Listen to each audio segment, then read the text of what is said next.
Welcome to 5678, a movie musical podcast, where two best friends, separated by geography but united in their love for musical theater, review and recap movie musicals.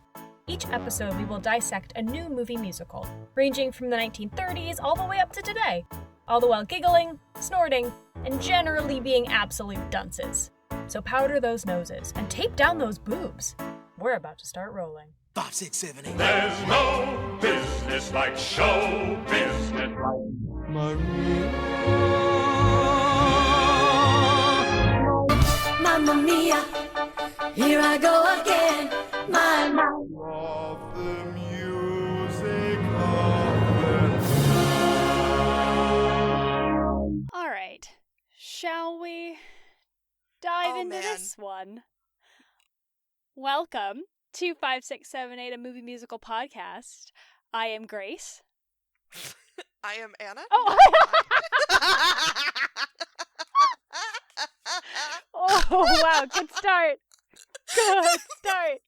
I mean, I know I live in your brain, but truly that's the first time that's happened. That you know of. All right, let me reiterate that. No, we're going to keep that, Anna. You cannot restart this podcast. Let me reiterate that. I am Anna. She is Grace. And it's going great here. It's going great here for both of us. Sets the tone. We are so happy that you are here. Friends, if you are new. In our 5th episode. That's our 5th episode. Friends, if It you are is. old, if you've been with us since the beginning, we would so appreciate, on whatever streaming platform you choose, leave us a review, leave us some stars, hopefully 5. We hope we make you laugh. And the more reviews we receive, the more the algorithm pushes us into the feeds of people who might not be our immediate friends and family. And this episode, episode 5, is Babes in Toyland, aka March of the Wooden Soldiers from 1934.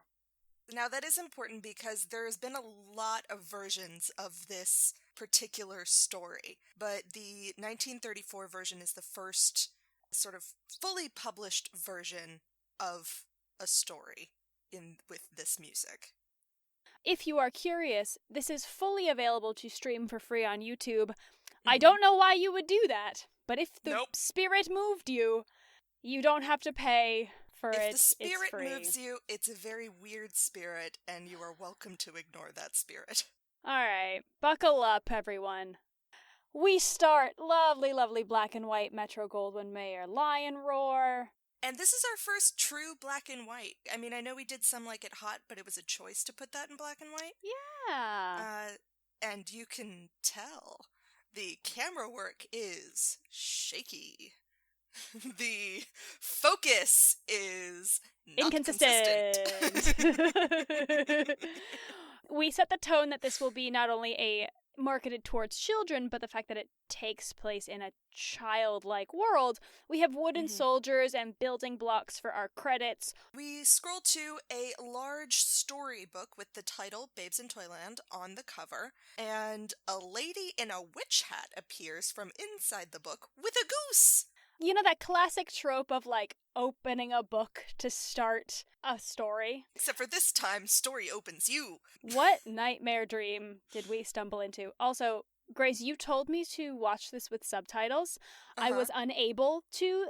There are a couple versions of it on YouTube, and the one I had selected didn't have it. And the second this woman opened her mouth to start to sing, I understood why you wanted subtitles. I couldn't tell you a single thing she said. Even with subtitles, she was fully incomprehensible. It's the the style vocal of singing. styles. Yeah. It's very Snow White style of singing. Yes. So this is Mother Goose, and she opens the book and goes page by page introducing our cast of characters. Now, the song that she's singing is Toyland, which is the big opening, and honestly, none of it is necessary. Good, because I didn't hear any of it. All she talks about is, as you grow old, you'll think back on your childhood. That's the song. She introduces us to all these characters. We have Little Bo Peep. We have a young man named Tom Tom. We have the woman in the shoe. We have a man named Silas Barnaby. Yes. Parenthetical, the meanest man in town. The No. Cat and the Fiddle, which is just a cellist in a furry suit. A terrifying, Mickey Mouse wannabe. You know what that is? What is it? The character of the cat. He's accompanied by this little mouse, like definitely like an Gremlin. early Mickey Mouse costume. It's just a monkey Is it a monkey? I couldn't It's tell a if it was monkey. a puppet. in a mouse suit. It's terrifying. We have the three little pigs, and then finally, we have Ollie D and Stanny Dumb. And this is Oliver Hardy and Stan Laurel. Now, when this film is marketed as The March of the Wooden Soldiers, these two characters are featured on the poster. They are like the main characters on the poster. Mhm. However, when I see Babes in Toyland, it's much more of an ensemble. This is important for later. It feels like an ensemble movie. Well, we'll talk about it. We'll talk about Okay. it. This takes us into a lovely zoom of Duloc, aka Toyland.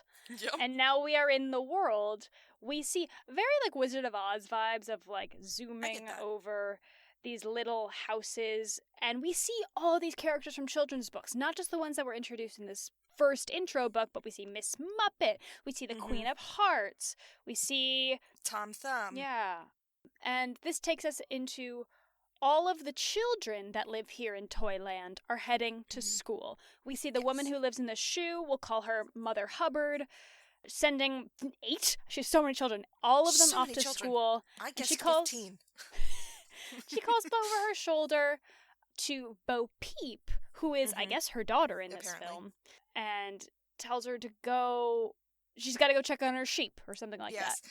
It was this moment that I sort of really just accepted the style that we were in, because this whole moment happened where she's like, "You children will be the death of me," and Bo Peep is like, "Oh, mother, you don't mean that." And I'm just like, this is the style. Got it. So beep, beep, beep, peep. Bo Peep. So Bo Peep. It's too early to lose my mind. Woman, it is like 4 p.m. in your time. I mean, in this episode. Okay. Too early in this episode. As I was saying, Bo Peep skitters off to go care for her sheep, and as she does, around the corner comes this weird Slender Man-looking motherfucker named Mr. Barnaby, It's like a Slender Man mixed with a leprechaun. mixed with Ebenezer Scrooge. Yes, those 3 things, like the facial hair of a leprechaun with like the personality of Ebenezer Scrooge, but like 6'4". This is Mr. Barnaby. He is a creep. Yep. And he wants to pay his respects to Bo Peep. Mother Hubbard says, no, you can't. She's out tending her sheep. Never tell where the person is. First strike. But I will say, so since I watched this with subtitles, they described this music as ominously whimsical music. Good. Good. Not whimsically ominous, but Ominously ominously whimsical. whimsical. It's like, I might be whimsical, unclear. Barnaby, because Mother Hubbard told him where she is, goes to find her and just like lays it on as creepily as he can. She's not feeling it. Not at all. And he says, like, "I have long admired you." And I'm like, she's 18. That's gross. Barely. We don't even yeah. know how old she is. I'm assuming 18 for my sense of mind. Great. It is unclear how old this man is, and I'm going to talk about it a lot because there are many instances in this movie where I'm like, how old are you supposed to be? But he asks her to be his wife, and she turns him down. She has the best response. Hold on, I wrote down the entire thing. "I wouldn't marry you if you were young, which you can't be, if you were honest, which you never were, and if you were about to die tomorrow, which is too much to hope for." Amazing. But he threatens her. Kind of like, if you don't marry me, bad things will happen to you. And then a sheep baas at him, and then he leaves. This is my first moment of like, this feels like middle school acting. Yeah. It's just so big. This does feel like a show that a middle school would put on. Barnaby, all 6'4" of him, goes back to Mother Hubbard because he's been rebuffed by Bo Peep. And surprise, he controls the mortgage on Mother Hubbard's house. And he's like, I want payment today. This is extortion? Question mark. Very much so. She is a bit nervous, obviously, because she doesn't have the money for it. So he goes away, saying he'll be back later to collect the mortgage. Now the whistle at the toy factory blows, and Mom calls down Dumb and Dee to go to work. Because, surprise, they are also children, or they just live in this house? Or I think they just live here. It's a large house. Dee comes down and we hear a big crash, and then Dum comes in through the door, and turns out he fell out the window. And he's just like, I'm fine. But they notice that Mom is upset. She tells them that they have to find somewhere else to live because she doesn't have money for the mortgage, so they're all going to be put out onto the street. No, she doesn't say the house. She goes, there's the mortgage against this shoe. I want to put into your heads, dear listeners, what Dee and Dum look like. Yes. Dee is a large 6'1", like 230-pound man with a tiny little mustache between... Hitler mustache. Not even that. It's too thin to be a Hitler mustache, but it's like in that spot on his lip. Yeah. And Dum is probably like 5'6", maybe like 160 pounds. And, like, skinny and dumb. Dee is, like, big and broad. Like, they're a great contrast. Dee says to Mother, don't worry, I'm going to give you all my savings. He sends Dum upstairs to go get his piggy bank, and he's going to borrow the rest of the money from his boss, the toy maker. Yes. Dum comes back down with the piggy bank, he gives it to Dee, Dee opens it, and surprise, there's no money inside, just an IOU from Dum. For, like, $1.40, which... So I double checked because you know how I like to double check money. How much It's was totally this? like in today dollars, like $28. Like it's not enough for a mortgage. Dum has borrowed Dee's money for Pee-wee, the game of Pee-wee, which we're going to talk about in a second. Dee says, you know what, we're going to borrow everything from the toy boss. And that they are tight. Yeah. I'm trying to... If something about Barnaby is up to his old tricks again, someone makes the comment that Barnaby is up to his old tricks again. I guess extortion is normal for this man. We were told at the beginning he is the meanest man in town. The meanest man in town. Oh, yes. Never let the... Dear listener, never let the meanest man in town be in control of your mortgage. No. If you take anything away from this episode...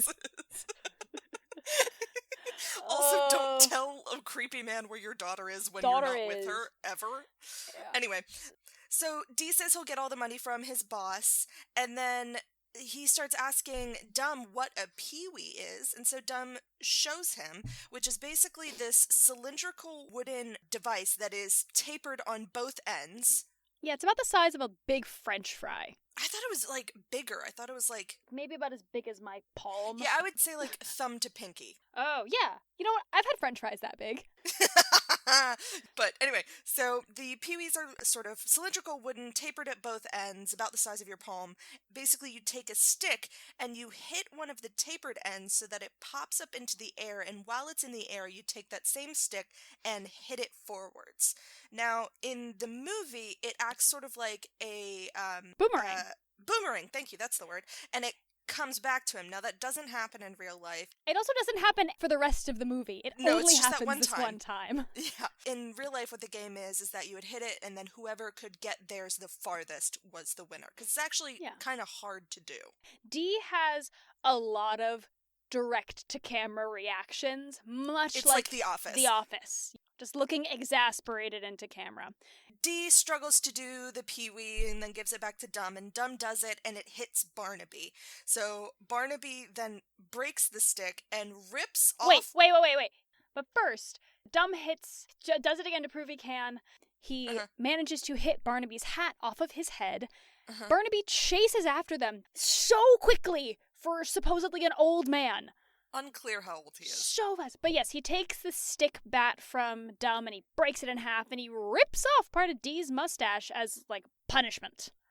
Yeah, very bizarre. Anyway, Dum and Dee go to work and they're half an hour late and the boss is mad, which, you know, most bosses would be. Then there's this whole bit back and forth where Dum asks Dee why he's not asking for the money, and Dee's like, read the room. Read the room. So they're trying to see who's gonna ask him. The boss yells at them, and Dee's like, I obviously can't ask him about the money now. Then Dum accidentally knocks a toy car, the kind of like wind-up ones, into a can of paint. It pushes the can of paint to the end of the workbench, and the paint spills all over the boss. Then we cut to Bo who's looking for her sheep, because while Barnaby was weirdly propositioning her, they disappeared. So she's looking for her sheep. She starts crying. Enter Tom Tom, who looks like an adult Peter Pan. He has such a cleft chin. Oh, man. And his eyebrows are sculpted. And he sings Never Mind Bo Peep. He's actually a good singer. He is a tenor, very much stylized, but I can understand everything he says. Oh, absolutely. He's very crisp and clear, Mother Goose. So he goes around and asks all these people in the town, Jack and Jill, who just went up the hill, etc., Little Red Riding Hood, if they've seen the sheep. Suddenly everyone in town is on this hill. Like, they were alone. Apparently, she has lost her sheep, like, once a week for the past 2 months. So honestly, it makes sense that they're just like, oh, it's like Wednesday. Bo probably lost her sheep. Let's go help her look for them. Tom Tom says, don't worry, just remember last month you lost them 5 times.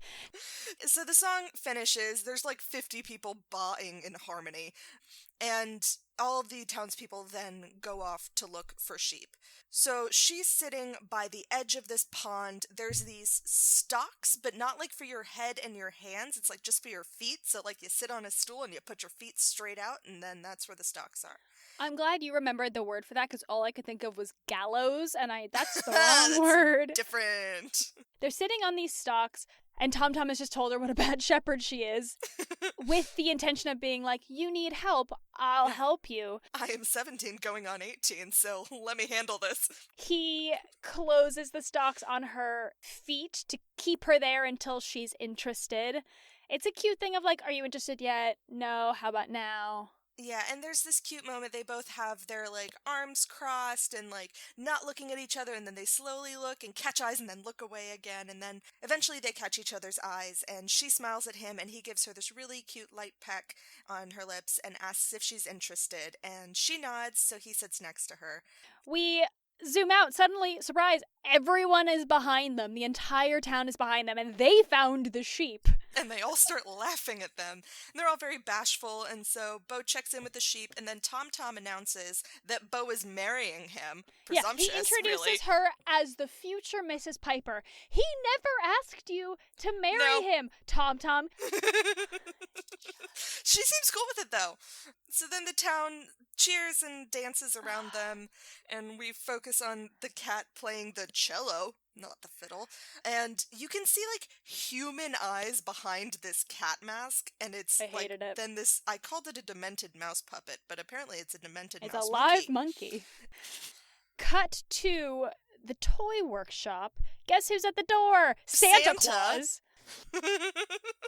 This was the moment where, like, I was almost on board with this movie, and then Santa entered, and I'm like, okay, what the fuck is happening here? He comes into the toy workshop, and the boss tells Santa about Santa's order, that they're working on it really hard, it's almost done, about the wooden soldiers. The boss sends Dee and Dum to go bring one out. It's this huge wooden box. They open one up, surprise, it's a human-sized wooden soldier. Like 6-foot-tall soldier. The Santa goes, that's not what I ordered. He says he ordered 600 soldiers at 1 foot high, not 100 soldiers at 6 feet high. Dum took the order wrong, and the boss fires Dee and Dum. Now, this moment is my moment of joy, which is them trying to put this soldier back in the box, because the whole concept of the soldier is that you press a button and it goes until you press the button again and then it stops. And they press the button, they're trying to lead it back in, but now Dum and Dee are yelling at each other because they just got fired, and so this 6-foot-tall actor in, like, these boots just goes around and destroys the entire workshop. It is very funny. And then they try and put him back in the box, but he just walks through the back of the box. There's so many breakaways in this scene. He, like, breaks a door, he pulls down an entire shelving unit. It's great. Dee and Dum are thus kicked out of the toy shop. We cut to the shoe house. Bo Peep comes in and tells Mother that Tom Tom has asked her to marry him. Mother congratulates her. Pan to Barnaby watching from the window and just lets himself into her house. Yeah. And I was so upset about this, but the mother immediately scolds him for this, so justice for Mother Hubbard. Yes. Barnaby says he could throw them out onto the street if they don't pay the mortgage today, or he could marry Bo Peep and he'll, like, waive the mortgage as a wedding present. Gross. So Mom sees Dee and Dum returning, and she thinks that they have the money because that's what they promised. And she says she has the money to pay off the mortgage right now, but the boys come in and tell her that they didn't get the money. So Barnaby says foreclosure papers will be served. And at this moment, Dee tries to pickpocket Barnaby. Maybe he's trying to get the mortgage or just money from him, unclear, but he gets his hand caught in a mouse trap that's just like in his pocket live. And what does Barnaby say? He goes, big traps catch big rats. Yeah, there's a rat motif in this film. So Barnaby leaves. He almost makes it to the end of the yard or whatever, but he hears Dumb making fun of him, insulting him. He comes back into the house and he whacks Dumb over the head with his walking stick. Now, Yes. the walking stick is why I think Barnaby is old, but this motherfucker moves fast. Yes. Just like a daddy long legs. So he whacks Dumb on the head with his cane, and once Dumb recovers, he gets Dee to open the window and does the same Pee-wee thing, and it flies out of the window and hits Barnaby in the back of the head, and he does the most amazing pratfall. It's great. It's such a good fall, man. It's so messy. Just it's into a great. flower bed. Just Cut to later, we see Dumb outside the toy warehouse, and he's sneaking out with a wheelbarrow containing a giant present. And he's wearing a mask, so we know he's in disguise. He's in disguise, you see. And he knocks on the box.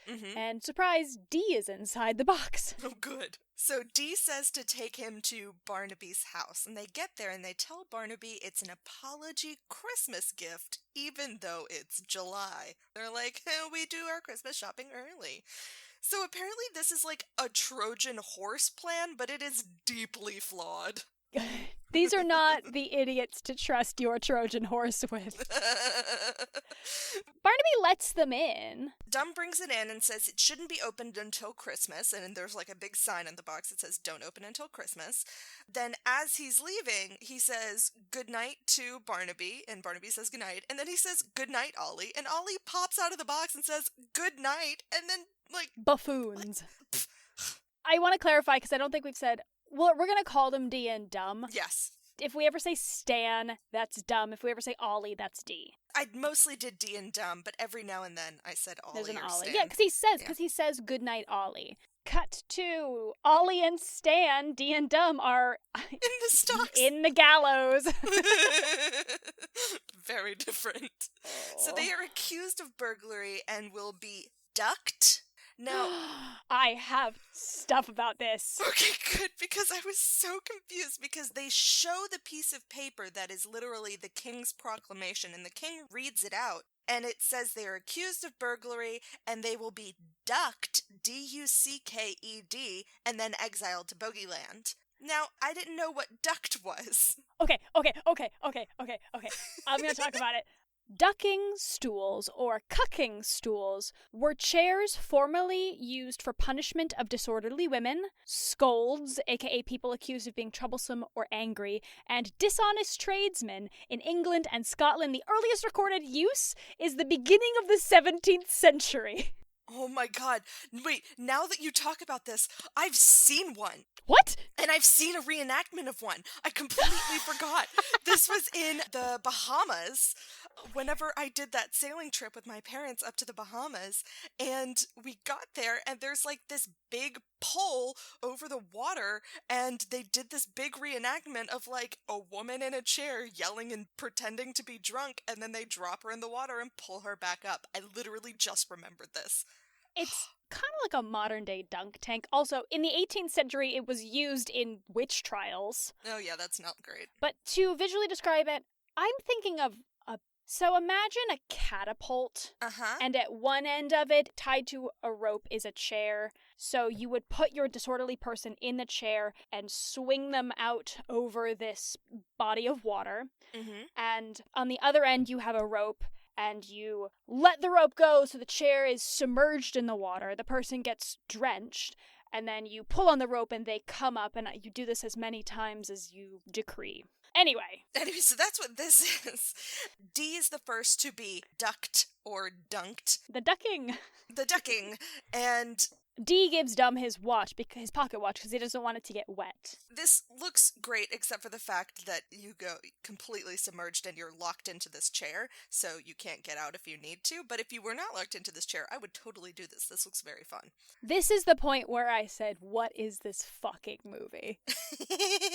This is where I started to splinter. Yep. Barnaby cackles, "Splendid! Ah!"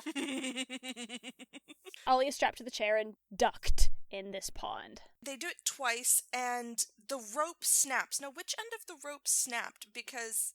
The rope that the people pull on the other end. So that rope snaps, they can't grab it, which means the Ollie end is now in the water and they can't pull the other end to get him out. Yeah. So the rope breaks, he falls in, and Barnaby gets splashed. Ollie is straight up drowning. Just like... Blah, blah, blah, blah, blah, blah, blah.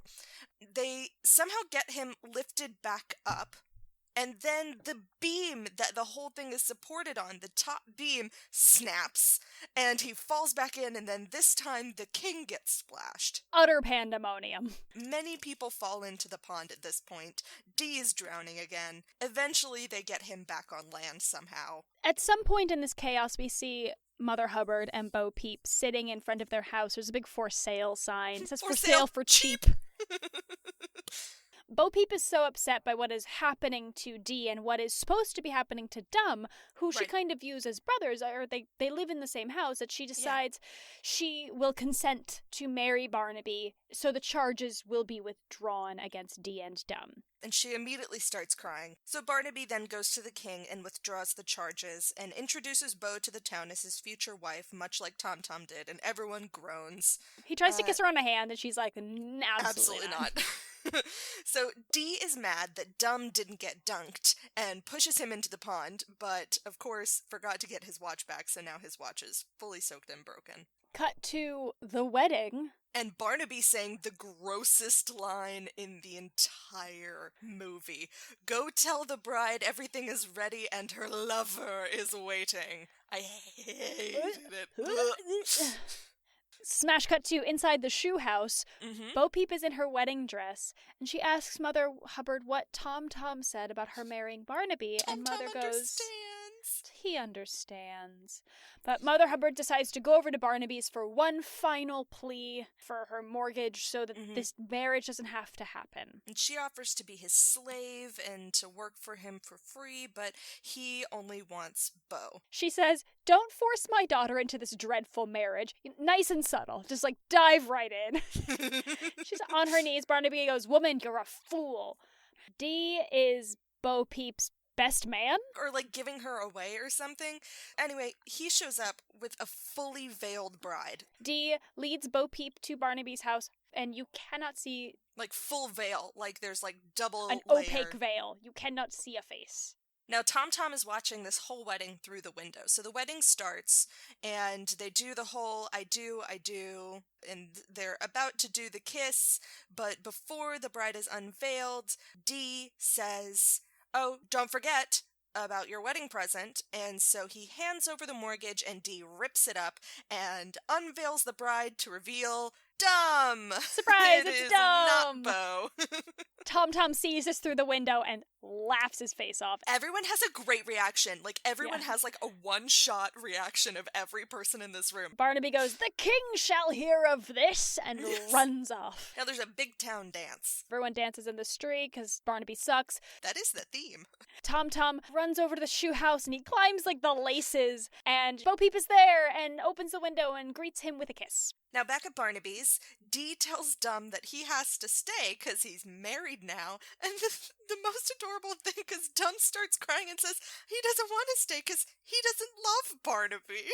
So silly. Cut back to the shoe house. Tom Tom sings to Bo Peep of where they'll go, where Barnaby won't find them, and he sings the song, which is Castle in Spain. Again, he's a good singer. I like hearing him sing. It was nice.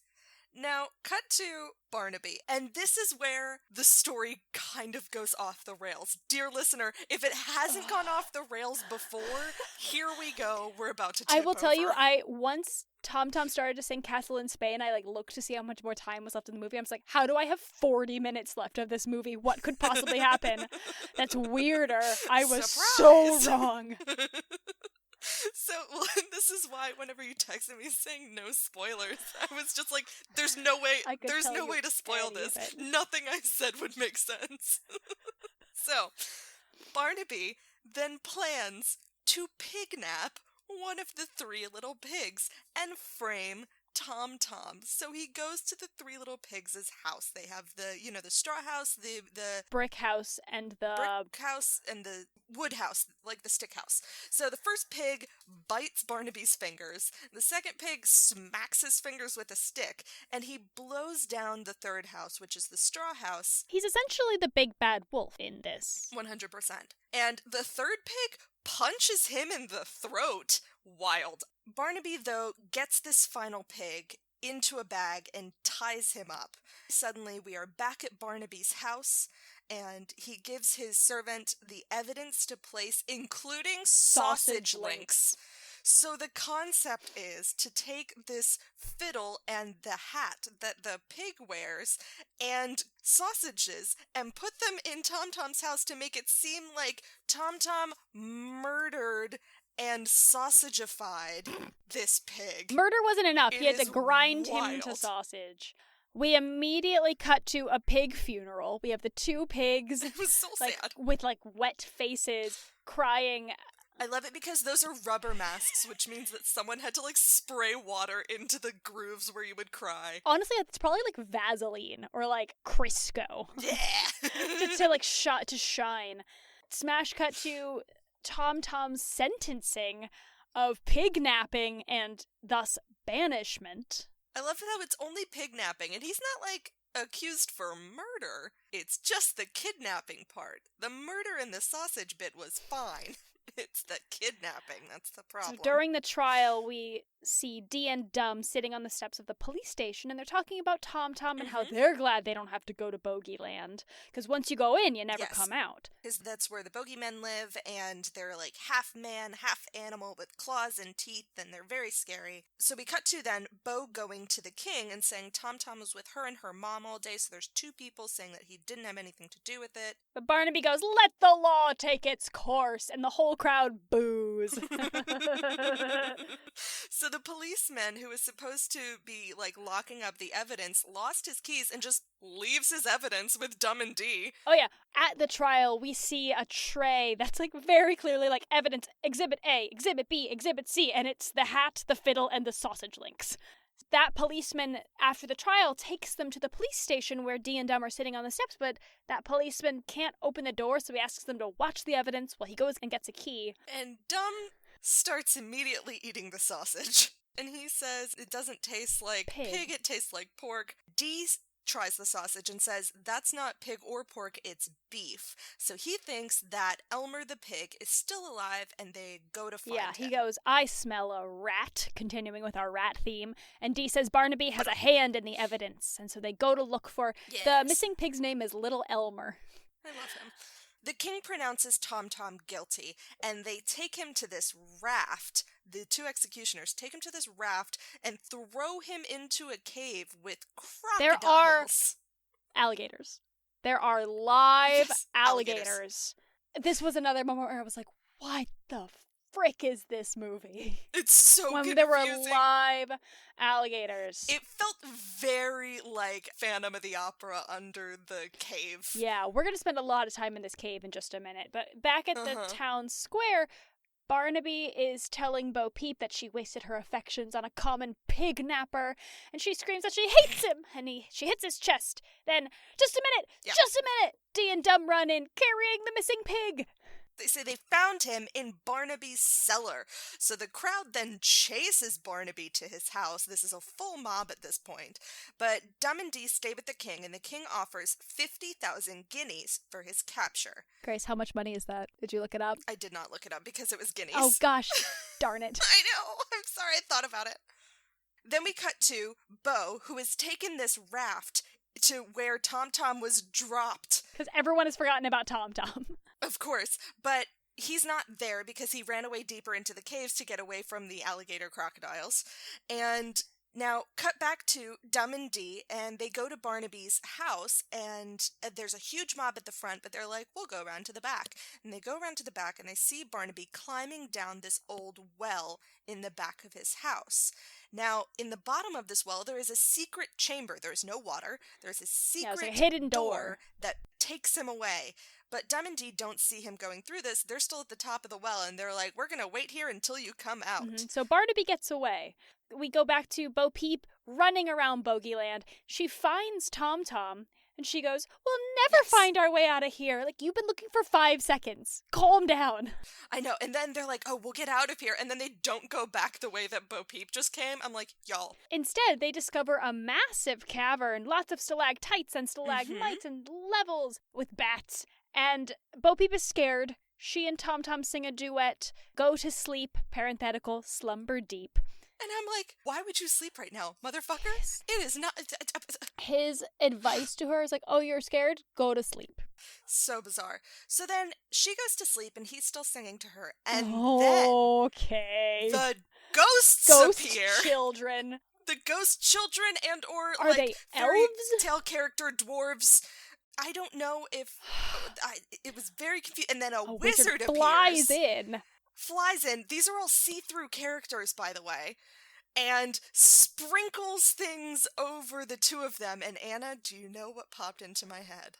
No. Mr. Sandman, send me a man, make him so sandy, the sandiest man. Yeah, I was like, it's probably rice, but like it's like sleep dust, and he's just flinging it like he owns the company. He has all the shares, and he can spend all this sleep dust. It is not all the sparing. Sleep dust. So Tom Tom falls asleep too, and the ghost children, elves, whatever they are, go away, and they are never seen again. Yeah. No, never explained. Who's to say what those were? Explain. Oh my god, I was so confused. And watching this, I was like, oh, I guess those were the bogeymen. They were like weird. Yeah, but like maybe it was like, oh, just like a misunderstanding. They just like live here and it's fine. Yeah. Nope. Back to Barnaby's well. Dee and Dum fell asleep waiting. They wake up. They call down for him to come up. They don't hear anything. So the solution is throw a rock down the well and kill him and then bring him back up. Because the king said, bring him back for 50,000 guineas alive or dead. Dum was like, well, which one is it? Make up your mind. So they decide like, all right, we'll bring him back dead. They throw rocks down. They don't hear anything. They also don't hear a crash or any kind. No splash. So they decide they'll both go down the well. Yes, to try and bring the body back up. Now, cut back to the caves. The tunnel that Barnaby escaped through apparently leads into Bogeyland. So Barnaby finds Tom and Bo asleep, and he tries to just pick up Bo and steal her, but she wakes up and screams, and suddenly a fight. I thought you would like this fight. This was a very fight. silly, fun fight. There's like a dives and kicks and the worst punch I have ever seen. His arm is like, the wrist is not straight, it is broken, and he just punches forward, and I'm just like, what has happened Again, here? how old is Barnaby supposed to be? He is holding his own against this like young 20-year-old romantic lead. I know. So then they fight like up. Yeah, they fight up an embankment. And then Barnaby like gets pushed or kicked and he falls down the side of this rock cliff and he gets back up. He's fine. Yeah. And they use that opportunity to escape. So Barnaby, I thought, was going to chase after them, but instead he takes his big walking stick and he hits it against some stalactites, making like a big old bonging sound. Oh boy. So then these creatures appear, and surprise, it's the bogeymen. They are like flying monkeys without the wings. Yeah, they look like men in fur suits with bat faces. They don't all have the same face, but the noise, the big bonging against the stalactites, wakes them up. They block the path of the escaping Tom Tom and Bo Peep, and this is where I lost it with this movie. This is where? Yeah, this is where, like, this late in the film is when I gave up.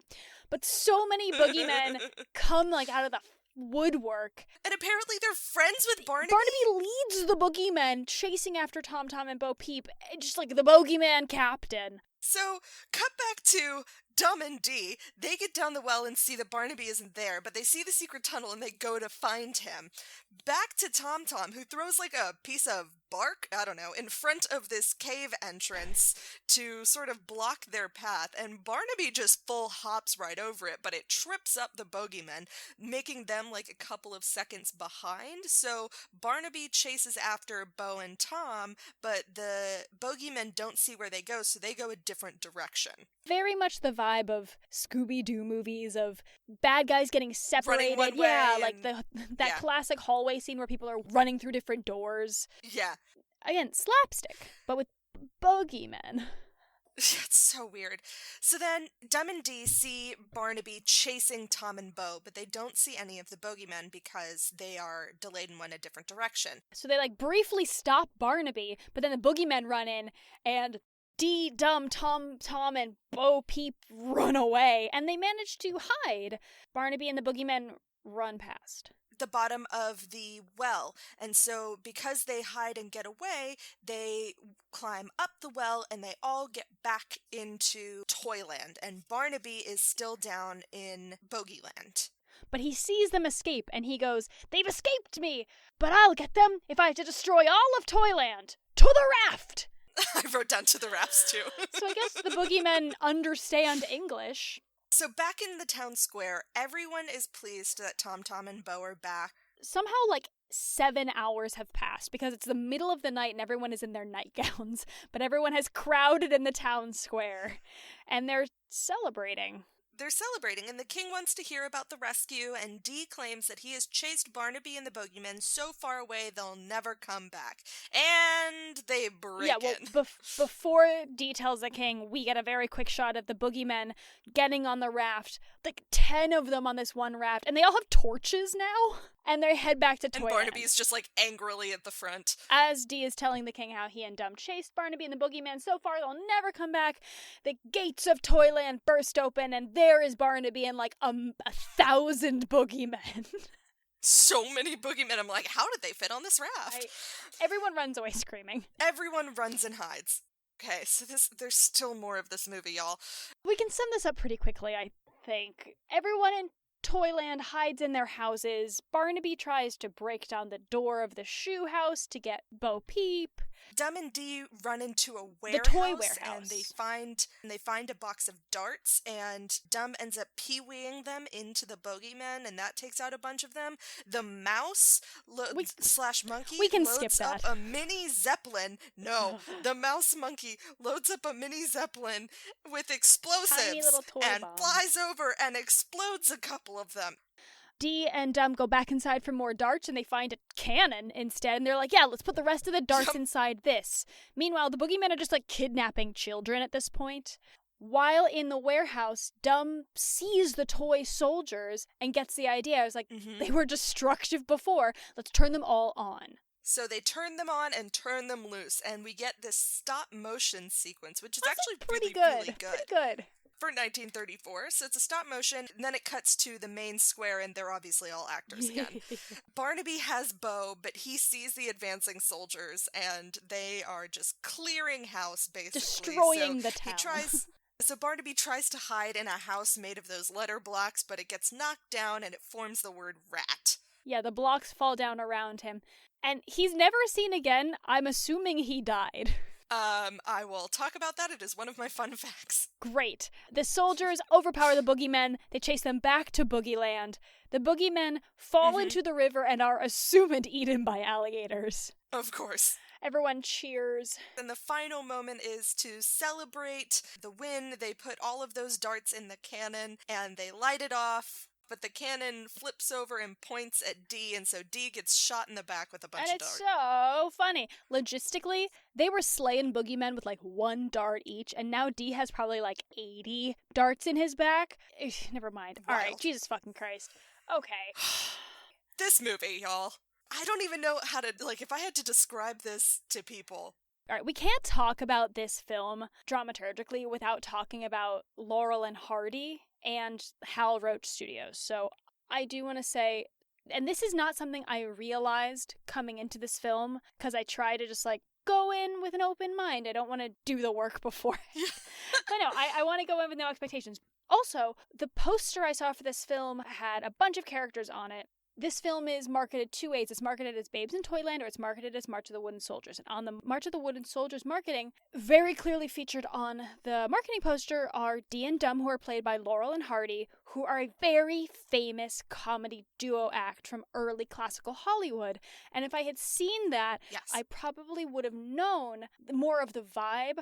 Also, if they're going to be marketed as the main characters, they don't appear until maybe 10-15 minutes into this film. I was led to believe this We have our romantic lovers, we have the plot against the villain. I thought they were going to be more B characters, and they kind of are, but if this film is a vehicle for them, I was confused about that for much of the first half of this film. So this movie was based off of Victor Herbert's 1903 operetta Babes in Toyland. This 1934 film makes use of many of the characters in the original play as well as several of the songs, but the plot is completely different from the original stage production. To contrast the stage version, this film takes place entirely in Toyland, which has a lot of fairy tale characters. Now, Hal Roach, who's the producer and studio owner, he acquired the rights to Babes in Toyland. Unfortunately, the acquisition had a lot of music, but there's not really a huge plot, apparently. So Roach wrote the story himself, apparently, on the train back to Los Angeles. Now, I found this not on Wikipedia, so unclear how valid is Wikipedia? It's more valid than this website, let me tell you. But he was super proud of what he wrote, and he presented it to Stan Laurel. But they disagreed completely on how the film should be made, and the story that we see today is what Stan wanted. But Mr. Roach was really uneasy about relinquishing control of this picture, because he was sort of riding on this one, and he felt that this film would sort of make or break him at this point. Now, the film was a decent success. Like, it got pretty popular. It runs all the time now at Christmas, but to his dying day, Roach seemed convinced that his concept for the film would have been more successful, and even though this was a financial success, it was like a real battle, and it was part of the reason why Laurel and Hardy ended up leaving Roach Studios. So, Laurel and Hardy, they were a comedy duo. They had 107 short films and feature films and cameo roles. 107 films total. It was 32 silent short films, 40 sound films that were short, and then 23 full-length features. And those were the ones that they appeared in together. Yes. Now, one cool thing was that Stan Laurel arrived in the United States on the same ship as Charlie Chaplin. So Laurel began his film career in 1917, but he started working with Oliver Hardy. They became an official team in late 1927, and then he appeared exclusively with Hardy until Hardy died in 1957. During the 1930s, there was a contract dispute that happened between Laurel and Hal Roach because they were contracted exclusively for Hal Roach Studios, but they had separate contracts for Laurel and Hardy, and that meant that they expired at different times. So Laurel was let go because his contract was up and they had had some difficulties, but Hardy remained at the studio and was teamed up with someone else. But Laurel ended up suing Roach, and eventually the whole case was dropped, and Laurel returned to Roach Studios, but they ended up leaving Roach Studios like a year or two after that. Hal Roach also brought Laurel and Hardy together. It was his studio that they first started working as a duo together, and they worked with him for over 20 years. It's sad that this film, which is one of their most commercial successes as a trio, is the thing that splintered that relationship. Exactly. This was double directed by Charlie Rogers and Gus Means. I don't have a lot. Charlie Rogers was an English film actor, director, and screenwriter. He's best known for his association with Laurel and Hardy. He's a longtime friend of Stan Laurel. They both worked in England and Scotland before coming over to America. Gus Means was a German-American film director. He started as a cartoonist at the LA Evening Herald before becoming a comedy writer for Fox in 1919. And he directed, in addition to this, several silent short films for Universal, including the Buster Brown comedies. Buster Brown is a cartoon character. Cinematography-wise, again, two men. Arthur Lloyd, who went by Art Lloyd, again, American cameraman, cinematographer, worked for Roach Studios, filmed many of the Laurel and Hardy comedies. The other cinematographer was Francis Corby. There's not a lot on Francis Corby. He was a film director and cinematographer. His Wikipedia page directs to his wife's, Ellen Corby. Oh! They were only married for about 10 years. If they didn't meet on this film, they probably met on another Laurel and Hardy film. She went on to have a decades-long career, nominated for Oscars and Golden Globes, but most famously played the grandmother on the long-running TV show The Waltons. But I just thought it was interesting that the husband has no Wikipedia page. So the music was from this original operetta. So the music was by Victor Herbert and Glenn McDonough. McDonough was the composer for the original operetta. He was also one of the many lyricists called to help for the first musical production of The Wizard of Oz in 1902. So he collaborated with Victor Herbert on 4 other operettas besides Babes in Toyland. Victor Herbert began to compose in 1894, and he had a lot of successes. In addition to composing about 55 full scores for stage, he produced a considerable body of musical numbers for variety shows like the Ziegfeld Follies. Cool. I want to talk about Henry Brandon Kleinbeck. Yeah, let's talk about him. Who is Barnaby. Oh boy. First off, he was a German-born actor. His name was Heinrich Kleinbeck. Phenomenal name. After this movie, he changed his name to Henry Brandon. So in this movie, he is billed as Henry Kleinbeck, but after this, he appears as Henry Brandon. This was only his second movie. He made his debut in 1932. It was like a spectator in the Colosseum at the Sign of the Cross. He was signed as Barnaby after Hal Roach saw him play like this evil old lawyer in an LA stage drama, The Drunkard, but Roach wasn't aware that Brandon was only 21 at the time. And whenever he showed up into the office, he was like very confused. Here he is, this 21, 22-year-old kid playing this elderly evil Scrooge character, which sort of explains why his physicality is so boggling. Why I was so confused. Yeah, because he's a 6'4", 22-year-old stage actor, so of course he just has all of this like physicality that's really, really good. He played this villain in Babes in Toyland, and he was well known for a lot of character work later in his life. Mm-hmm.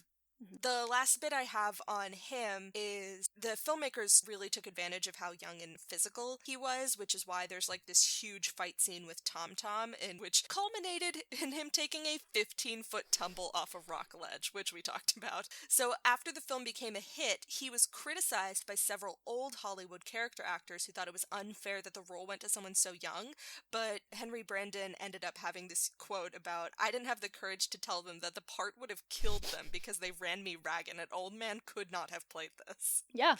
In terms of reception, reviews were fairly positive, specifically about the film being authentic children's entertainment. It was popular at the box office. However, and you touched on this a little bit, many years later in a filmed interview, Roach admitted that the first release of the film actually lost money, and after it appeared in theaters, it was re-released several times with the title constantly changing to make it seem to audiences that they were going to see a different film. Do you want to hear something that's going to make you very confused and angry? Tell me. This film is 100% on Rotten Tomatoes. How? 100%. I don't make the rules. I don't make the tomatoes. Who made those 100 tomatoes? I don't know. Moving on. As you have said before, this film is a holiday staple. It's shown by many TV stations in the US during the Thanksgiving, Christmas holiday season, especially during the 60s and 70s, and it continues to run today on some stations billed as March of the Wooden Soldiers, as well as on Turner Classic Movies on occasion, not just around the holidays. There have been many adaptations of this. I shall go in chronological order. This film came out in 1934. There was a 1954 live TV adaptation of the operetta, so filmed live. The following year, there was an NBC TV movie, similar plot. There was a 1960 TV episode on Shirley Temple's Storybook TV show. Oh. There was a 1961 Walt Disney movie with a similar plot. However, the two good guy buffoon characters of Dee and Dumb were changed to be buffoon evil henchmen. Oh.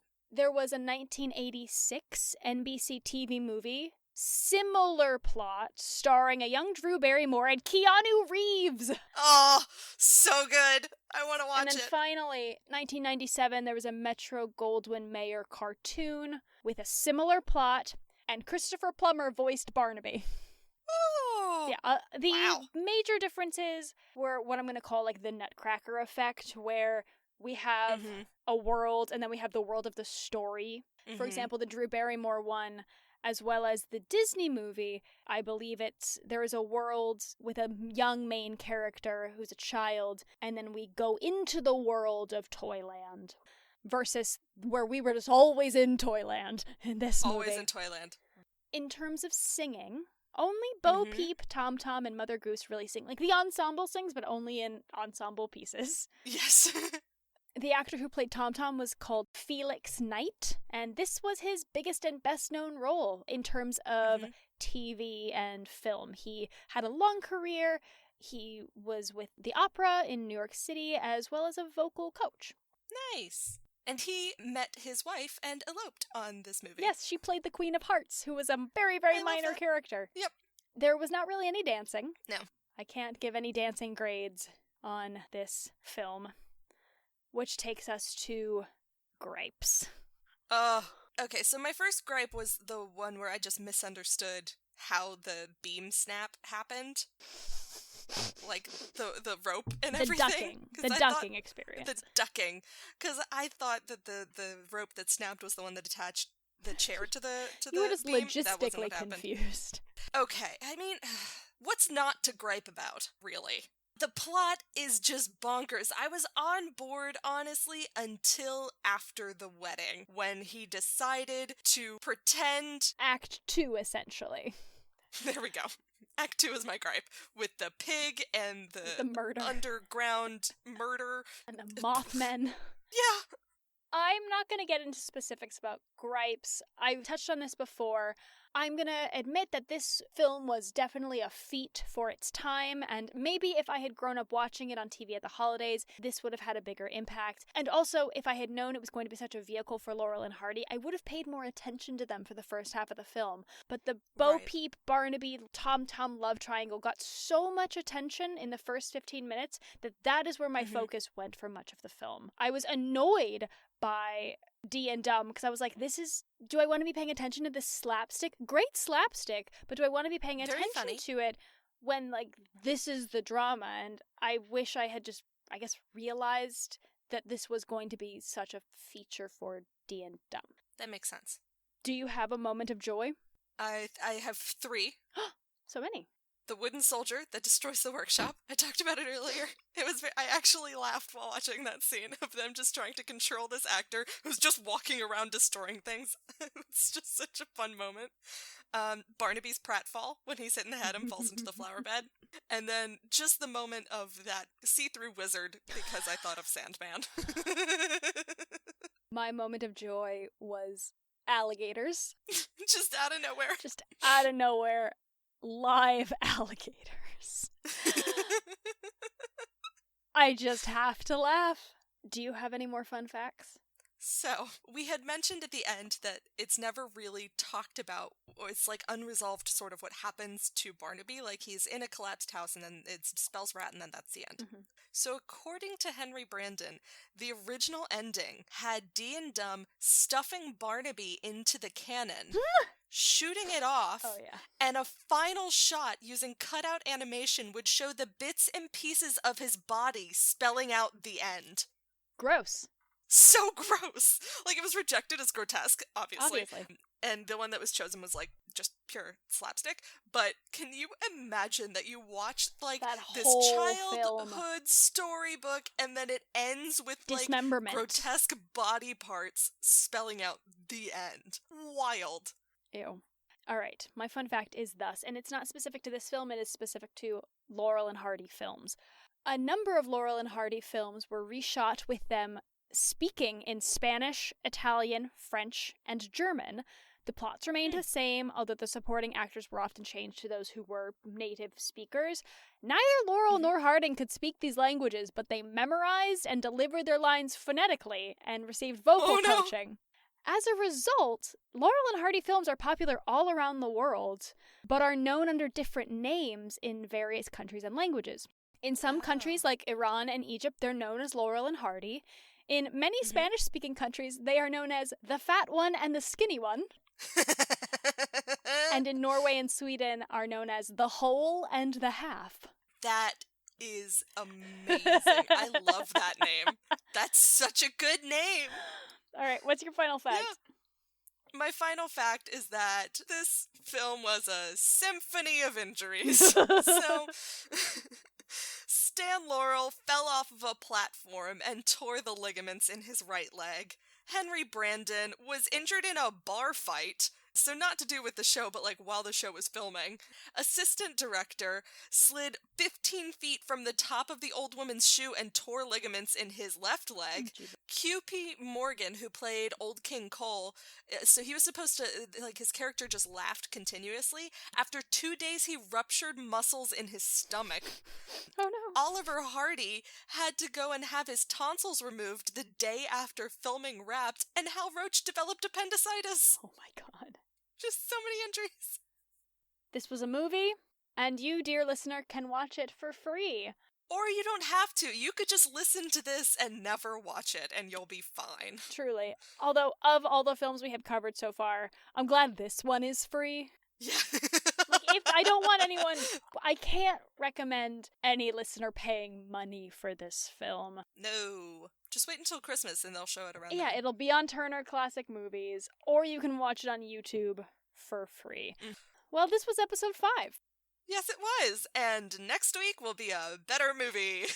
Oh, I can't wait. I can't wait. Well, if you lasted this long, thank you so much. We appreciate it. This was brutal. This was a movie. It's only 70-ish minutes, and this is probably going to be one of our shorter episodes. But we thank you if you're still listening to this. We appreciate you, and we like doing this. Indeed. So we have been 5678, a movie musical podcast. You can follow us on all of the places, Facebook, Twitter, Instagram, for updates and teasers, etc. We are available for streaming pretty much everywhere podcasts are. And if you're checking us out on there and you've liked what you've heard, leave us a little review, leave us some stars, preferably 5, because we like to keep doing this and we would like people to hear it. Indeed. If you have any questions, comments, concern, or praise, you can email us at 5678, a movie musical podcast at gmail.com. Goodbye. Goodbye. 5678. There's no business like show business, like no business I know.